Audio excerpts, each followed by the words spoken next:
Paper तो अच्छा गया था, रिजल्ट भी अच्छा है, अपनी फिजिकल की भी तैयारी रखना। लड़कियां फिजिकल में पीछे रह जाती हैं थोड़ी सी। चलो, हम मध्यकाल में फिरोज तुगलक पढ़ चुके शायद, नहीं गयासुद्दीन तुगलक पहला पढ़ा था। क्या तुगलक कोई सरनेम है? व्यक्ति विशेष का नाम था गाजी बेग तुगलक। ये गाजी की उसने उपाधि धारण की थी। इससे पहले ये उपाधि किसके पास थी? गजनवी के पास। क्या गजनवी भारत का शासक था? नहीं था। इसके बाद ये उपाधि बाबर, लेकिन बाबर अभी बहुत दूर बैठा है। अभी हम पढ़ रहे हैं 1320 से और 1325 के राजा को। तो इसका मतलब गाजी की उपाधि धारण करने वाला दिल्ली सल्तनत का पहला सुल्तान कौन कहलाएगा? जिसका नाम क्या है? जिसका नाम है गयासुद्दीन तुगलक। इसी ने अपने नाम के आगे क्या लिख लिया? गाजी बेग तुगलक। अब ये गाजी 3 लोगों के नाम, पेपर ऐसे तो दुखी करेंगे, वहां चौथा नाम आएगा जो नहीं सुन रहे उनको पता ही नहीं चलेगा। अगर वो कहे दिल्ली सल्तनत का पहला गाजी तो तुम कहोगे गयासुद्दीन। अभी देखो एक तो गजनवी पे बैठे हुए हैं। अगर वो तुम्हें कहें कि मुगल सल्तनत का पहला गाजी तो तुम कहोगे बाबर। और वो कहें कि भारत पे आक्रमण करने वालों में से गाजी की उपाधि तो गजनवी। ये 3 नाम हैं, गजनवी और गयासुद्दीन और बाबर। दिल्ली सल्तनत में इकलौता ये है, क्योंकि इसके बाद फिर इसके आगे पीछे हमें कोई नहीं मिलता। बाबर जाके मुगलों का पहला, तो इसलिए अगर पूछे मुगलों में गाजी की उपाधि धारण करने वाला तो बाबर, सल्तनत में गाजी की उपाधि गयासुद्दीन, और अपने यहाँ आने वालों में से गाजी की उपाधि गजनवी ने, जिसने कि बहुत सारे आक्रमण आपके देश पे 17 बार किए थे। 17 मेन आक्रमण किए थे, 1000 से लेकर 1027 तक। इसकी खास बात है, एक तो टाइम पीरियड बहुत छोटा है, तो इसमें इसने 5 सालों में बहुत ज्यादा काम तो नहीं किया। इसको फायदा मिला अलाउद्दीन की समझदारी का। जैसे अगर एक पीएम समझदार हो तो अगले पीएम को देश अच्छी स्थिति पे मिलता है, वो काम करने में उसको लगता है कि चलो खजाना भरा हुआ है, लोग पढ़े लिखे हैं, बहुत फर्क पड़ता है। अब अलाउद्दीन समझदार आदमी था और हमने पढ़ा था इसने कई चीजों में काम किया, चाहे वो मार्केट में चीजों का एमआरपी था, चाहे इसकी सेना थी, या दक्षिण के अभियान में डर बैठा के पैसा लूटना या टैक्स वसूल करना, कुछ भी कह लो। तो ये अलाउद्दीन समझदार था, जिसकी समझदारी का फायदा यहाँ किसको मिला? गयासुद्दीन को। यानी गयासुद्दीन को एक तो टैक्स बंधाया मिल गया, फ्री की कमाई का साधन इसको बनाया मिल गया। इसको प्रॉपर्टी में कोई खास काम नहीं करना पड़ा, क्योंकि वो साउथ तक से अपना साम्राज्यवाद का टैक्स का पैसा बांध लाए थे। तो इसको तो सब चीजें की हुई मिल गई ना। अब जैसे किसी लड़के को या लड़की को मान लो, क्योंकि पितृसत्तात्मक समाज, लड़के से एग्जांपल लेते हैं, किसी लड़के के पिताजी ने शहर में 4-5 प्लॉट ले लिए, बड़ी बड़ी बिल्डिंग्स बना ली, बड़ी बड़ी गाड़ियां ले ली, तो उस लड़के को मेहनत कम करनी पड़ेगी। मेहनत सबको करनी पड़ती है, बैठ के कोई नहीं खाता। लेकिन जिसके पिताजी का सोचो कोई प्लॉट नहीं है, कुछ है नहीं, बस वो किसी तरह परिवार को पाल रहे हैं, तो उस लड़के को ऑब्वियसली ज्यादा मेहनत करनी पड़ती है अगर जिंदगी अच्छी बनानी हो। तो इसको सारा किया कराया पिछले जो लोग थे ना, जिनसे इनका रिश्ता भी नहीं है और जिनको ये कहते थे ये तो आदिवासी लोग हैं, याद है तुम्हें, इन्होंने कहा था बकवास लोग हैं। अब इसको उसके किए हुए कामों का फायदा मिला, और इसलिए इसको ना तो कोई बहुत ज्यादा अटैक करने पड़ेंगे और ना ही बहुत प्रॉपर्टी बढ़ानी पड़ेगी। प्रॉपर्टी बढ़ाएगा ये, लेकिन इसको एक बेस बहुत स्ट्रॉन्ग मिला। और गयासुद्दीन को फायदा अलाउद्दीन का मिलने के कारण महज 5 सालों में भी इसने बहुत ज्यादा ध्यान दिया कृषि के ऊपर, क्योंकि इसको तो पैसा बंधाया मिला हुआ था, इसलिए इसका ध्यान गया मैं डेवलपमेंट कैसे करूं। तो इसने कृषि के लिए बहुत सारी नहरें बनाने का प्रोजेक्ट इसके दिमाग में था। अब 5 साल में कोई कितना काम कर लेगा, लेकिन काम की शुरुआत कर दी। और कहते हैं दिल्ली सल्तनत में पहला व्यक्ति जिसने कृषि के विकास पर काम किया, वो कौन था? ये विकास पे काम तो अलाउद्दीन भी कर सकता था, बलबन भी कर सकता था, वो तो होशियार आदमी थे, लेकिन उनको पहले बेसिक काम करने थे, पहले अपनी जरूरत के काम करने थे, फिर फालतू के काम। उनको पहले टैक्स का पैसा और इन सब पे, इसको सब कुछ किया कराया मिल गया, तो इसका ध्यान गया कि मैं कृषि के लिए क्या बनवा दूं? नहरें। इसका बेटा भी बहुत काबिल था, ये खुद भी समझदार था, इसका बेटा भी काबिल था। इसका बेटा बहुत पढ़ा लिखा था, और आप नाम जानते हैं उसका, जौना खान, जिसको हिस्ट्री में कहा जाता है जूना खान। और आंध्र प्रदेश में एक पत्थर है जिसको बोलते हैं राजमुंद्री का अभिलेख। राजमुंद्री अभिलेख नाम है ये जगह का, एग्जाम में इस तरह की चीजें आती हैं। राजमुंद्री अभिलेख पे भी इसके बेटे का, यानी जूना खान, जिसको खानों का खान कहा गया है, इस तरह के नाम दिए गए हैं। तो राजमुंद्री अभिलेख तो कहाँ है आज की डेट में? आंध्र प्रदेश, जो आपका सबसे पहला राज्य बना था आजादी के बाद भाषाई आधार पर। राजमुंद्री अभिलेख से आपको किसकी जानकारी मिलेगी? जूना खान, जो किसका बेटा है? इसका मतलब ये साउथ में गया होगा, तभी लिखा जाएगा नाम। ये साउथ में क्या करने गया? क्योंकि इससे पिछले वालों ने साउथ से क्या बांध रखा था? टैक्स। अब इनको लगाया टैक्स तो आता है, क्यों ना प्रॉपर्टी भी वहीं बना लें। और अपने पिताजी के समय काल में जूना खां या जौना खां एक स्थायी सेना बनाई रखी थी अलाउद्दीन ने, उस सेना के बल पे जाके साउथ से, और साउथ में इन लोगों ने क्या कर लिया? अपना कब्जा। ये सबसे बड़ा एरिया बनाएगा आगे जाके एमबीटी, मोहम्मद बिन तुगलक, क्योंकि पिछले वालों ने साउथ में सिर्फ पैसा बांधा, उन्होंने कहा भैया हम यहाँ रहेंगे नहीं, लेकिन इन्होंने कहा नहीं, ये हमारा इलाका है। और सल्तनत काल को, दिल्ली सल्तनत काल को दक्षिण भारत तक ले जाने वाला, अगर सिर्फ अटैक की बात करें तो याद करो जलालुद्दीन खिलजी के समय में अलाउद्दीन गया था ना देवगिरी अभियान पर, लेकिन उन लोगों ने वहां से सिर्फ पैसा उठाया। सल्तनत काल में दिल्ली सल्तनत को दक्षिण भारत में स्थापित करने वाला राजा अगर कहेंगे तो वो जूना खान था, जो किसके समय काल में काम कर रहा है? यानी गयासुद्दीन के बेटे ने दक्षिण भारत तक दिल्ली सल्तनत का एरिया बढ़ा लिया। क्या ये पॉइंट समझ में आ गया? दक्षिण भारत पे कोशिश किसने की थी? अलाउद्दीन। समय काल था जलालुद्दीन का। ऐसे ही जौना खान ने आक्रमण तो क्या करना है, उन्हीं का था, टैक्स बंधा हुआ था, इन पे कब्जा कर लिया, लेकिन समय इसका नहीं है, समय है इसके पिता का। तो उसके बाद इसके पिताजी जो थे पूरा भारत भारत लगभग इनके कब्जे में था, इक्के दुक्के प्रांत को छोड़ दो। कहते हैं 23 प्रांत, आज जैसे तुम्हारे 28 राज्य है ना, ऐसे उस टाइम पर 23 प्रांत मिले थे इस लड़के को जिसका नाम था जूना खां या जौना खां। और 1325 में जब इसके पिता की शायद मृत्यु या प्री प्लान्ड मर्डर था, वो लकड़ियों का जो महल था वो गिर गया था, हाँ, उसके बाद ये राजा बन गया। इसको बना बनाया सारा काम मिला, तो जिसको इतना बना हुआ काम मिलेगा वो उससे आगे बढ़ेगा। तो इसको दिमाग में आया कि यार मेरे पिताजी ने कृषि का भी काम कर दिया, सेना मेरी स्थायी है, टेरिटरी मेरी बढ़ गई, तो इसका दिमाग ज्यादा ही चलेगा और उस ज्यादा चलने के चक्कर में ये पागलों जैसे काम भी स्टार्ट कर देगा, जिसके बारे में ये खुद थोड़ी बताएगा, अपनी कमी ये खुद नहीं बताएगा। इसके बाद इसके चाचा का बेटा, इसका चाचा रज्जब, इसका खुद का कोई बेटा पैदा नहीं हुआ, बेटियां थी इसकी कई, तो इसके चाचा का लड़का है, इसका कजिन मान लो, जिसकी हम बात कर रहे हैं, मोहम्मद बिन तुगलक।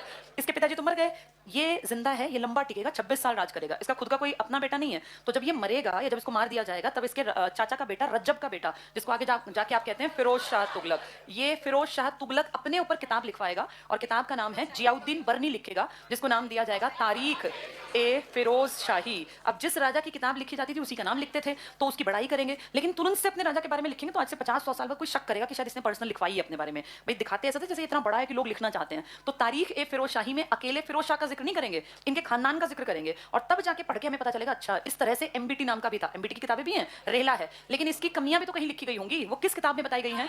तारीख ए फिरोज शाही। और कमियां ऐसा कमियां नहीं है कि भाई इसने कोशिश की थी, फेल रहा, अगले ने अपने पार्ट पे कोशिश जरूर की। यानी आपको एमबीटी की जानकारी इस किताब से मिलेगी, जो किसके लिए लिखी गई है?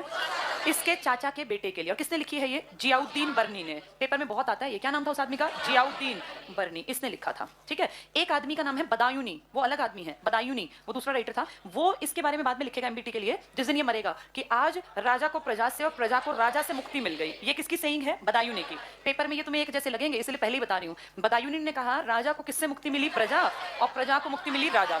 जियाउद्दीन बरनी ने इसके चाचा के लड़के के लिए किताब लिखी, जिसमें कि इनके खानदान का जिक्र आया और जहां से आपको किसकी जानकारी भी मिल गई? एमबीटी। एमबीटी का नाम जौना खां था, ये खानों का खान था। ऐसा इसके पिताजी के टाइम में जब ये साउथ इंडिया में गया तो कौन सा अभिलेख बताया मैंने? वो राजमुंदरी।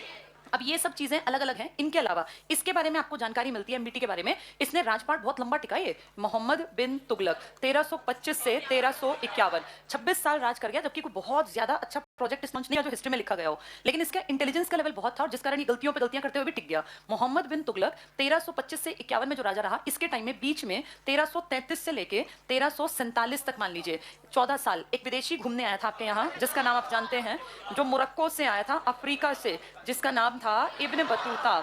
इब्न बतूता जब यहाँ आया तो ये क्योंकि पढ़ा लिखा, उस टाइम घूमने फिरने का शौकीन पढ़े लिखे लोग थे जो शौक रखते थे, तो मोरक्को अफ्रीका में एक देश पड़ता है आज भी। यहाँ से एक आदमी चलता चलता सोचो नाव लेके अपनी ओर पहुंच गया आपके यहाँ, फिर राजा के दरबार में गया दिल्ली सल्तनत में, तो इब्न बतूता इसका नाम था। इसकी नॉलेज का लेवल बहुत अच्छा था। जब इसने बातचीत की तो एमबीटी से इंप्रेस हुआ कि बहुत इंटेलिजेंट आदमी है, और उसने फिर इसको अपने यहाँ दिल्ली में दरबार में काजी, काजी होती है जैसे जुडिशरी की पोस्ट मान लो, जैसे कोई आपके यहाँ सीजेआई बना दे किसी को, इंप्रेस होकर बड़ा इंटेलिजेंट आदमी है, इसने इसको दिल्ली का क्या बना दिया? काजी। काजी न्याय संबंधी पोस्ट पर बैठा दिया। जब ये दिल्ली का लगभग 7-8 साल काजी रहा, फिर इसको लगा ये मुझे और रिप्रेजेंट कर सकता है अच्छा, तो इसने चाइना भेज दिया 1342 में, और तिमूर करके वहां का राजा था, तैमूर नहीं लिखा, तिमूर, तिमूर लिखा, तोमर भी नहीं लिखा, तोमर अपने यहाँ था, तैमूर तुम जानते हो लंगड़ा एक आदमी था, और ये तिमूर है। ये तिमूर राजा था चीन का, इसके दरबार में राजदूत बना के इस अपने बहुत पढ़े लिखे इंटेलिजेंट राजा ने इसको भेजा था। तो इसकी जो किताब इसने लिखी है जिसको नाम दिया गया रेहला, इस किताब से भी आपको इसकी जानकारी मिली। यानी इसकी जानकारी के दो सोर्सेज हैं, एक इसके हाँ इस आदमी की लिखी किताब है, और एक इसके चाचा के लड़के के ऊपर लिखी किताब है जिसका नाम क्या था?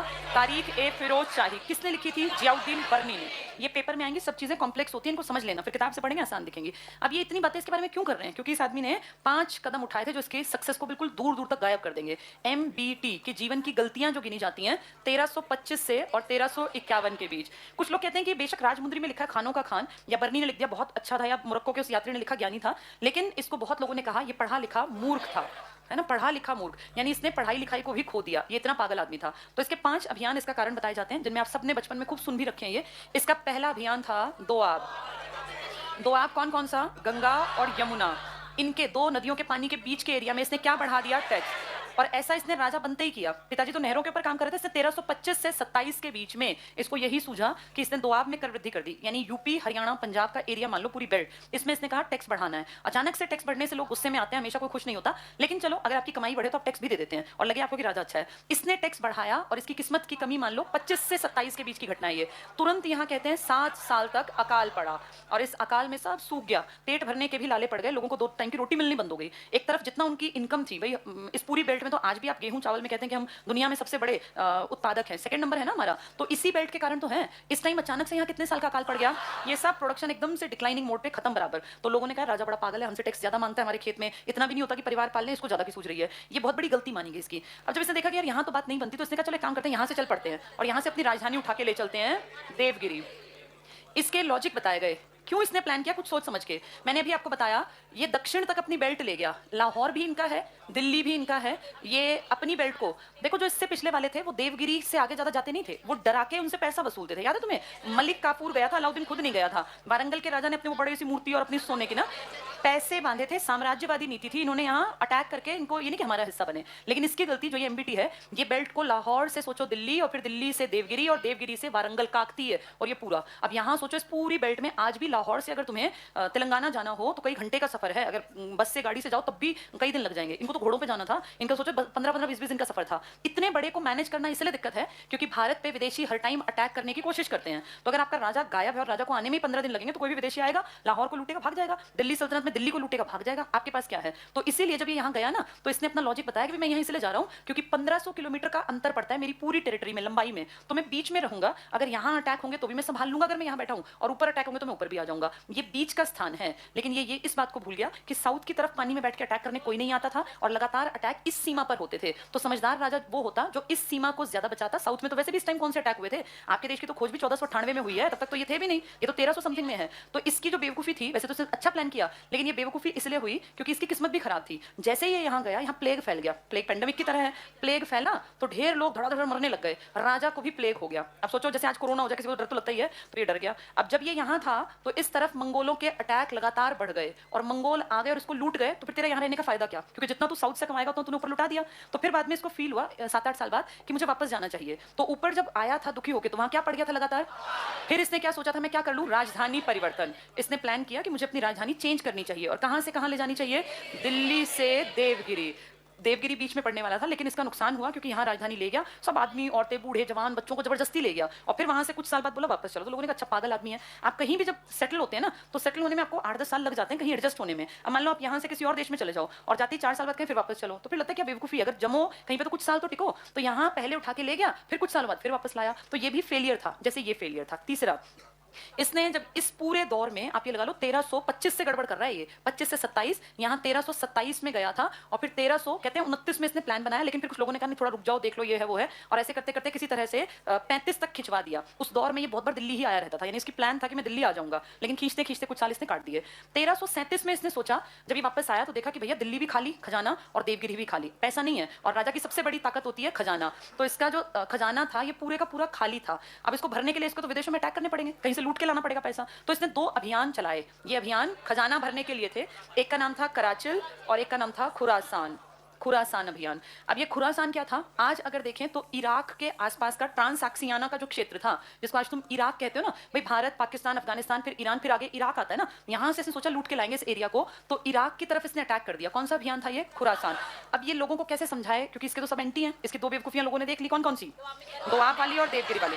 तो इसने लोगों को, लोग तो क्या, तो जो अटैक करने जाएगी वो तो सेना होगी, तो इसने 3,70,000 की सेना को शांत रखने के लिए 1 साल की सैलरी पहले से दे दी कि ये पकड़ो एडवांस, और हम अगले साल अटैक करने चलेंगे। 1 साल की सैलरी मिलने पर आदमी की आदत होती है खराब, वो जितने आएंगे उतने खर्च कर देगा, ये सबके साथ है। तो जितने पैसे आए लोगों ने अपना ऐशो आराम करके सारे पैसे उड़ा दिए। अब पैसे उड़ा के उनको फिर पैसे चाहिएंगे। 1 साल में जब तक ये प्लान करता, तब तक कुछ लोग कहते हैं इसके मंगोलों से रिश्ते सुधर गए, जिस कारण इसने कहा नहीं उस तरफ नहीं जाते, बिना बात वहां जाएंगे, फिर मंगोल आएंगे, फिर दोनों की लड़ाई होगी। कुछ लोग कहते हैं कि जब तक ये प्लान करता, उस 1 साल में यहाँ कोई दूसरा ताकतवर आदमी आके बैठ गया, और इसको फील हुआ कि भाई वहां जाना ठीक नहीं है, वहां तो अपनी बेइज्जती करानी है, हार माननी है। तो इसने ये अपना अभियान, जिसमें कितने लोगों को पैसे दे रखे हैं, सोचो एक एक सैनिक के सारे पैसे इसके खत्म हो गए। इसने कहा भाई सैनिकों को वापस कर दो, पैसे वहां नहीं जा रहे। बोले जी वो तो खर्च हो गए, अब तो पैसे नहीं है हमारे पास, तो क्या करें, उनको वेतन ना दे तो नौकरी छोड़ देंगे, नौकरी पे रखने जरूरी, सेना तो बहुत जरूरी चीज होती है। तो ये सब पैसा सोचो इसका खा गए। अब ये क्या कर सकता है, कुछ नहीं, पहला प्रोजेक्ट फेल। फिर इसने सोचा कि मैं कराचिल अभियान चलाऊं। ये कराचिल कहाँ है, चीन के नीचे, भारत तक का जो इलाका था ना बेल्ट का, ये कराचिल है, चिल से चीन याद कर लेना, पहाड़ी इलाका था। तो इसको लगा देखो कितनी मूर्खता है, इस पहाड़ में ना तो कोई खेती ना कोई जानवर, यहाँ क्या फायदा इसको अटैक करने का। लेकिन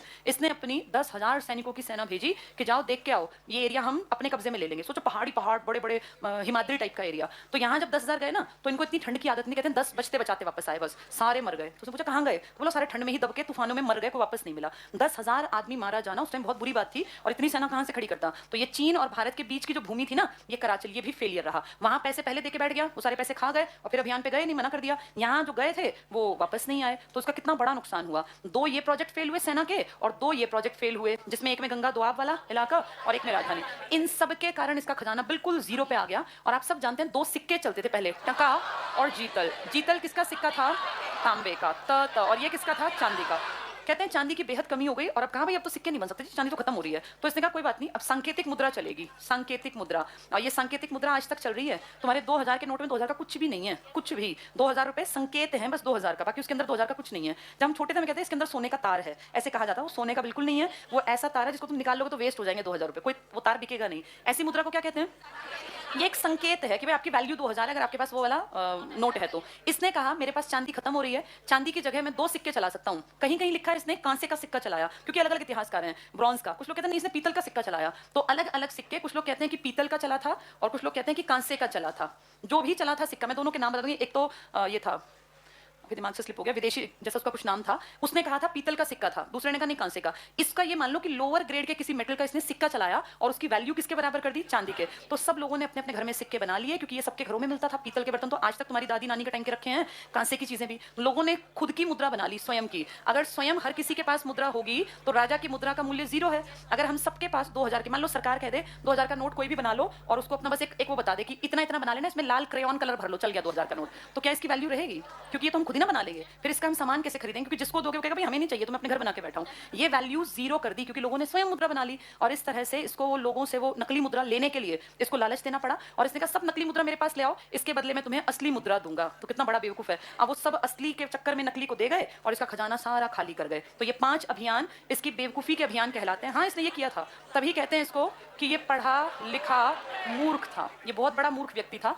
कहीं कहीं लिखा है रक्त पिपासु भी था, गुस्से में आ जाता था। जब ये राजा बना ना, पढ़ा लिखा था, इसने कभी सब पढ़े लिखे काबिल होने चाहिए और योग्यता के आधार पे पद दूंगा। स्टार्टिंग में आया तो बोला धर्म वर्म को मैं नहीं मानता, ये धर्म वर्म सब बकवास है। इसने कहा मैं नहीं सुनता कौन क्या कहता है, शरीयत क्या कहती है या उलेमा वर्ग क्या कहता है। लेकिन जब इसकी सारी चीजें फेल हुई ना, तब ये सीधा हो गया राजा, और इसने कहा बिल्कुल ठीक कहता है, शरीयत भी और उलेमा कहाँ है।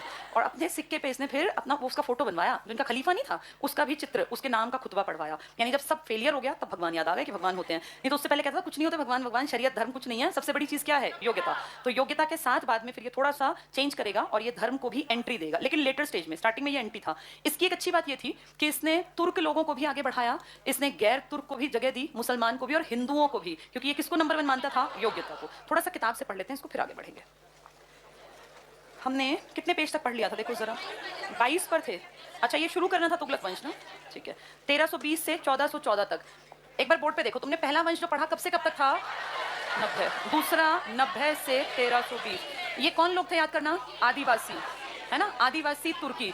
क्या इनको वो लोग बराबरी का मानते थे, इसलिए लोगों ने खिलजी क्रांति की थी। और इसमें मेन तो 2 थे, वैसे 4 थे। एक तो वो हिंदू नहीं मुसलमान बन के बैठा था। इस टाइम पे जो लोग आए थे ये वाले, ये भी इतने नहीं टिके। जो तीसरा वंश पढ़ रहे हो ना 1320 से, ये 1420 ही आने वाला था बस। ये देखो 100 साल हो जाते, बस 6 साल टिक जाता। कितने साल तक रहा ये, हाँ, तो दिल्ली सल्तनत का सबसे लंबा टिकने वाला वंश कौन सा था, तुगलक वंश, जिसमें वैसे तो 6-7 आएंगे, लेकिन हमारे काम के 3 बड़े आदमी हैं। पहला टिक कर लो, यहाँ लिख लो 1320 से 1414 के पास लिखो 94 वर्ष, सबसे लंबा शासनकाल। ये अंतिम तुर्क है, इसके बाद तुर्क खत्म हो जाएंगे, या बहुत छोटे रहेंगे, बड़े नहीं बनेंगे। अंतिम तुर्क।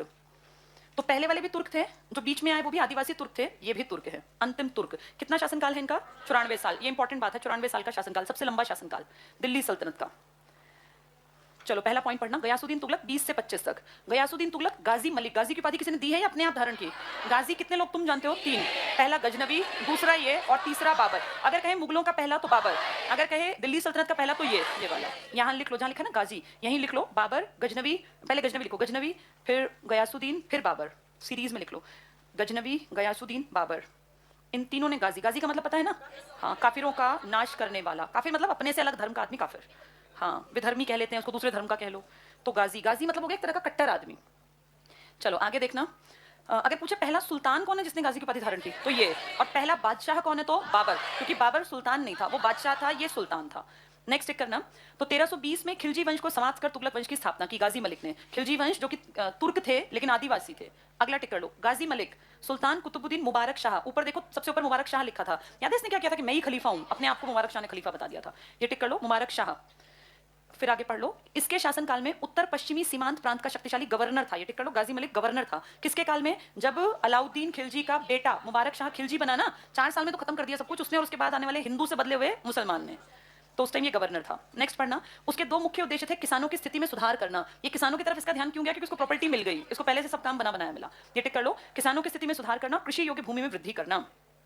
इसके बाद एक पॉइंट, अगले पॉइंट की सेकंड लाइन टिक करना बीच में, भू राजस्व की दर को 1/3 कर दिया और सिंचाई के लिए नहरों का निर्माण करवाया। ठीक है, यहां लिख लो, नहरें खुदवाने वाला पहला शासक था ये। इससे पहले सल्तनत में किसी ने नहर नहीं बनवाई। नहर खुदवाने वाला फर्स्ट शासक, नहरें खुदवाने वाला फर्स्ट शासक। यहां एक चीज और लिखना, यातायात प्लस डाक प्रणाली का विकास भी किया। इससे पहले किसी ने नहीं किया था। यातायात प्लस डाक प्रणाली का विकास भी किया। ऐसे पेपरों में क्वेश्चन आते हैं, किस दिल्ली सुल्तान ने यातायात और डाक प्रणाली पर प्रथम बार काम किया? तो कौन है वो? गयासुद्दीन तुगलक। ये इतने फालतू के काम क्यों सोच पा रहा है? क्योंकि इसको सब कुछ किया कराया पहले ही मिल गया। इससे पहले वालों को काम से ही फुर्सत नहीं थी, इसको तो काम बना बनाया मिल गया। तो डाक भी सोचेगा और ये यातायात भी सोचेगा, ये नहरें भी सोचेगा, कृषि भी सोचेगा। ठीक है, नेक्स्ट पॉइंट टिक करना, अलाउद्दीन की कठोर नीति के विपरीत गयासुद्दीन ने उदारता की नीति अपनाई, जिसे बर्नी ने रस्मे मियान की नीति कहा। रस्मे नियान है एग्जैक्टली, ये मियान गलत लिखा हुआ, रस्मे नियान।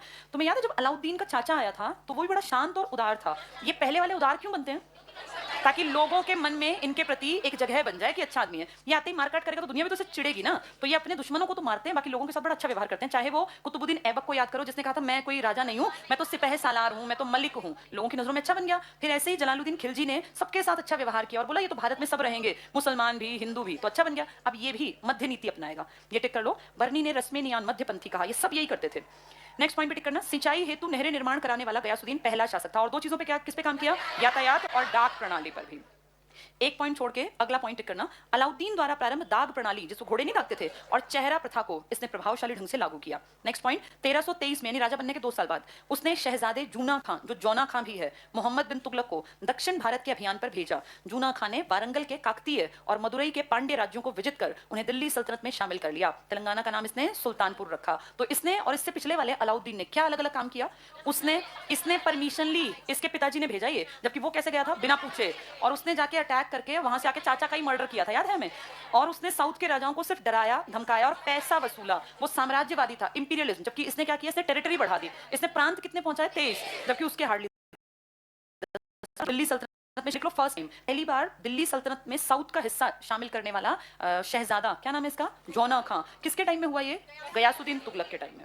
नेक्स्ट पॉइंट करना, राजमुंद्री अभिलेख। कहां है आज राजमुंद्री? आंध्र प्रदेश। लिख लो यहां, आंध्र प्रदेश में जौना खां, जिसने एक उपाधि उलूग खां भी ली। याद है बलबन को भी उलूग खां कहा था, किसने? नासिरुद्दीन महमूद ने, जिसने 40 साल दिखावटी सुल्तान के रूप में काम किया। असली पावर किसके हाथ में थी? बलबन के हाथ में। ये टिक कर लो, राजमुंद्री अभिलेख में जौना खान, जिसको उलूग खां की उपाधि भी मिली, इसको दुनिया का खान या खानों का खान भी लिखा गया। लिख लो यहाँ, खानों का खान। भाई बहुत सारे खान हुए जिनमें से लिखा ये है खानों का खान, दुनिया का खान, राजमुंद्री अभिलेख। वहां इसकी इतनी बड़ाई क्यों लिखवाई गई? क्योंकि वहां जाके जीत भी गया और इसने वो प्रॉपर्टी अपने हिस्से में भी ले ली, इसलिए खुद ही लिखवा आया होगा, और कौन लिखवाएगा? नेक्स्ट, ऐसे तो करते अपना अपना लिखवा आते, फिर कभी आज से 1000 साल बाद पढ़ेंगे कि वहां तक उस राजा का नाम था। नेक्स्ट करना, सबसे पहले गयासुद्दीन तुगलक के समय में दक्षिण के राज्यों, सबसे पहले वारंगल को दिल्ली सल्तनत में मिलाया गया। इससे पहले वारंगल अभियान हुआ था क्या? प्रताप रुद्र देव किसके टाइम में था? अलाउद्दीन खिलजी। उसी ने तो वो कोहिनूर हीरा दिया था मलिक काफूर को, लेकिन तब तक उन्होंने कहा था तुम्हारी प्रॉपर्टी हमें नहीं चाहिए, हमें सिर्फ टैक्स दे देना। अब इसने मिला लिया इसको। यहाँ लिख लो, वेरी वेरी इंपॉर्टेंट। ये पूछेंगे किसके टाइम में काकतीय वंश का इलाका दिल्ली सल्तनत में शामिल किया गया। अगर वंश कहेंगे तो तुगलक वंश, अगर समय कहेंगे तो गयासुद्दीन, लेकिन कहें किसने किया तो जौना खान है। ये 3 अलग क्वेश्चन है, सोच के समझ के आंसर टिक करना। जो सोए रहेंगे ना उनको इन तीनों में अंतर नहीं पता चलेगा, किसके समय में हुआ, किसने किया, आंसर अलग है ये। इसके बाद अगले पेज पर आ जाओ,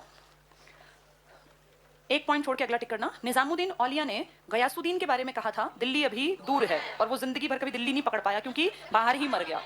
नेक्स्ट टिक करना, तुगलकाबाद, जो कि इसने बसाया था और जहां इसको बाद में दफनाया गया है। आज भी ये किला खड़ा हुआ है खंडर की तरह।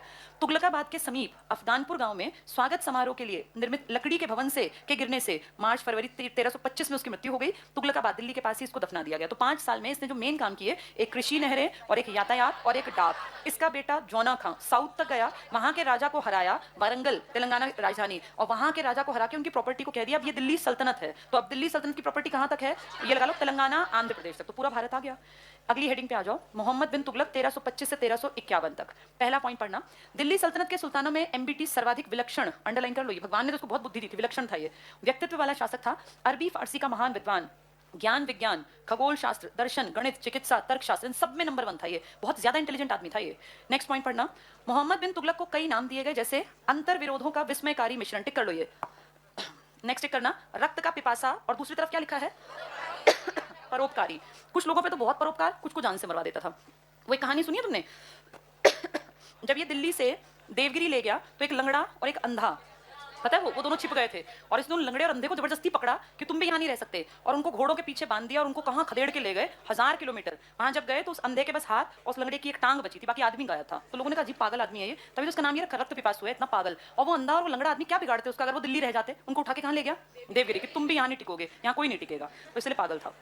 नेक्स्ट टिक कर लो, अगली लाइन बहुत काम की है। इसके शासनकाल में 1333 में, ये काम का पॉइंट है, 1333 अफ्रीकी यात्री इब्न बतूता, यहाँ मोरक्को लिख लो, अफ्रीका के पास मोरक्को एक देश है ये, इब्न बतूता भारत आया, रेहला नामक पुस्तक लिखी। तो 2 किताबें जो इस पढ़े लिखे आदमी की जानकारी देती हैं, एक रेहला और एक जियाउद्दीन बरनी की तारीख ए फिरोज शाही। फिरोज शाह इसके चाचा का बेटा है, उसकी किताब में इसका जिक्र किया गया। नेक्स्ट कर लो, 1342 में इब्न बतूता, भाई तुम जब आगे वाले बातें करते रहते हो तुम ऐसे एक नंबर बाद में फिर रोते फिरोगे कि एक नंबर रह गया हमारा, पढ़ लो इनको ध्यान से समझ लो, अंडरलाइन कर लो ये। 1342 में इब्न बतूता सुल्तान के राजदूत की हैसियत से चीनी शासक तिमूर के दरबार में गया। 33 में तो आया था, 42 में भेज दिया। कहाँ का इसने काजी बनाया था ये? पहले दिल्ली रखा 8 साल, फिर भेजा था ये। यहाँ लिख लो, जहाँ लिखा था रेहरा नामक पुस्तक, यहीं लिख लो, 8 साल 8 वर्ष दिल्ली का काजी रहा। काजी न्याय से जुड़ा पद था, 8 वर्ष दिल्ली का काजी रहा। नेक्स्ट चेक करना इसमें, इब्न बतूता के अनुसार उस समय तुगलक साम्राज्य 23 प्रांतों में बटा था। यहाँ लिख लो सर्वाधिक, सबसे ज्यादा प्रांत किसके टाइम में थे? एमबीटी के टाइम। एमबीटी ने कब से काम शुरू कर दिया था? अपने पिताजी के समय से। जब कहाँ गया था ये? वारंगल में। काकतीय वंश का इसने हिस्सा छीन लिया था तब से। अगली लाइन में टिक करना, कश्मीर और आधुनिक बलूचिस्तान, कहाँ है बलूचिस्तान? पाकिस्तान को छोड़कर लगभग सारा हिंदुस्तान दिल्ली सल्तनत के नियंत्रण में था। यहाँ लिख लो विस्तृत साम्राज्य। विस्तृत साम्राज्य, कितने प्रांत की बात कर रहे हैं ये? यहाँ मेंशन कर रखा है उन्होंने, कश्मीर और बलूचिस्तान को छोड़कर बाकी सब इनका था। 23 प्रांत अपने आप हो गए बड़े बड़े हिस्से। नेक्स्ट पढ़ना, बरनी। बरनी क्या है, कौन क्या लिखेगा? जियाउद्दीन बरनी। और बदायूनी एक और आदमी है जो लिखेगा ये मरा जनता इससे और ये जनता से मुक्त हुए। तो बरनी क्या कहता है अपनी किताब में? बरनी की कौन सी किताब होगी? तारीख ए फिरोज शाही। यहाँ लिख लो ये बात, तारीख ए फिरोज शाही, जो वो इसके टाइम में थोड़ी लिखेगा, वो तो फिरोज शाह तुगलक के समय में लिखेगा। बरनी के पास लिख लो तारीख ए फिरोज शाही। आगे पढ़ो, बरनी सुल्तान की 5 मुख्य राजनीतिक और प्रशासनिक योजनाओं का विशेष रूप से उल्लेख करता है। किस किताब में? तारीख फिरोज शाही में। पहली, दिल्ली के स्थान पर देवगिरी को राजधानी बनाया। राजधानी बाद में बनी थी, पहले दोआब में कर बढ़ाया था। जो 5वें नंबर पर लिखा ना, दिल्ली यमुना के दोआब में, यहाँ लिखो 1325 से 27 लिख लो, यहाँ 1325 27, और यहाँ लिखो 7 साल तक अकाल। फिर तुम्हें कारण समझ में आएगा कि ये फेलियर क्यों है। 1325 से 27, 7 वर्ष तक अकाल। इसके बाद अब ऊपर आ जाओ, दिल्ली के स्थान पे फिर देवगिरी ले गया। यहाँ लिखो 1327, 26-27 लिखा है अलग अलग किताबों में, 26 भी ठीक है, 26-27 कर लो। फिर लिखो 1335 में वापस, 1335 में वापस। प्लान 2 साल बाद ही हो गया था वापस आने का, लेकिन थोड़ा लंबा खिंच गया। फिर खुरासान पे आ जाओ। खुरासान, खुरासान कहाँ था? चीन की तरफ या इराक की तरफ? इराक लिख लो यहाँ, इराक। 1333 में प्लान बना, ये 37 में प्लान बना था। इराक 1337। कितने लोगों की सेना? 3,70,000 लिख लो ये बात यहाँ, 3,70,000 की सेना। कितने साल का सैलरी? 1 साल। एक आधे महीने के एडवांस देने का तो बनता है, 1 साल की एडवांस सैलरी दे दी 1333 में। इसके बाद कराचल में कुछ नहीं है, सन नहीं लिखना, भारत चीन के बीच लिख लो, कुमायूं की पहाड़ी। भारत चीन के बीच कुमायूं, कुमायूं इलाका है ना अपना, हिल्स का, हाँ कुमाऊं कह देते हैं। कुमाऊनी भाषा भी अपने यहाँ पहाड़ी हिंदी का पार्ट है जो, तो लिख लो यहाँ कुमाऊं। भारत चीन के बीच कुमाऊं की पहाड़ी। कितने सैनिक गए थे? 10,000, वापस आए थे 10। तो ये कितने बड़ी बेवकूफ़ी थी। और सांकेतिक मुद्रा का प्रचलन, ठीक है, किसकी जगह चली थी ये? चांदी की जगह। कोई कहता है कि ये चली थी तांबे की, कोई कहता है चली थी कांसे की। सांकेतिक मुद्रा कहते हैं, इसलिए पूछते नहीं कि भाई क्या था, लेकिन अगर पेपर में आया तो कांसे के भी एक आएगा, कोई दोनों नहीं आएंगे, 2 राइटर्स ने अलग अलग बात लिखी है। एक पॉइंट छोड़ के अगले पॉइंट पे आ जाओ। अच्छा, जब इसको ये पता चला ना कि भाई वो फैल गया, 7-8 साल तक क्या पड़ गया है, हाँ, तो इसने कहा भैया नुकसान तो हुआ किसानों का, क्या करें? तो इसने एक डिपार्टमेंट बनाया किसानों की मदद के लिए, और उसको नाम दिया दीवान ए कोही। अब ध्यान से सुनो पहले, दीवान एक कोई डिपार्टमेंट है जो किसानों को ऋण देता है। और ये ऋण पता है किस चीज के लिए देता है? ये कहता है कैश क्रॉप पैदा करो, ये ज्यादा खाने पीने की फसलें ठीक है पैदा कर लो, लेकिन मेन वो फसल पैदा करो जिससे कि तुम्हें नगद मिले। यानी इसने ऋण दिया ये सोच के कि ये मुझसे पैसा लेके अपने खेतों में लगाएंगे और खेतों से खूब सारा पैसा कमाएंगे, मुझे मेरा पैसा भी वापस देंगे और टैक्स भी देंगे, तो मुझे डबल फायदा हो गया। अगर मैं अपने किसानों के लिए काम ना करूं, मेरे किसान भूखे मरेंगे, तो मुझे क्या देंगे? मुझे इनको देना पड़ेगा, क्योंकि भैया राजा की जिम्मेदारी है, जब जनसंख्या प्रभावित हो किसी दिक्कत से तो राजा को हेल्प करनी होती है। तो इसने अपने पैसे को कहा तुम ऋण ले जाओ, और इसको नाम दिया तकावी। तो तकावी क्या है? कृषि ऋण है। पेपर में तकावी निम्न में से से किसका नाम था? कृषि ऋण का। किसने दिलवाया ये? मोहम्मद बिन तुगलक ने। क्यों दिलवाया? क्योंकि लोग बर्बाद हो गए किसान, तो उनको दोबारा से ओवरकम कराने के लिए इसने कहा तुम मुझसे पैसे ले जाओ और इसके बदले कौन सी फसल पैदा करो? जो नगद, कैश क्रॉप, जिससे कि तुम्हें नगद मिले, महंगी बिके तुम्हारी फसल। तो अब इससे कहते हैं उस टाइम पे 2 करोड़ टके जो है ना महंगी बिके, इसके लिए इसने पैसा दिया 2 करोड़ टका। टका मतलब चांदी की मुद्रा। इतने रुपए लोग ले गए किसान कि जी साहब जी हमें दे दो, हम अपनी खेती करेंगे, राजा साहब हमें दे दो। राजा साहब ने उसके लिए डिपार्टमेंट बना दिया। क्या नाम दिया इसको?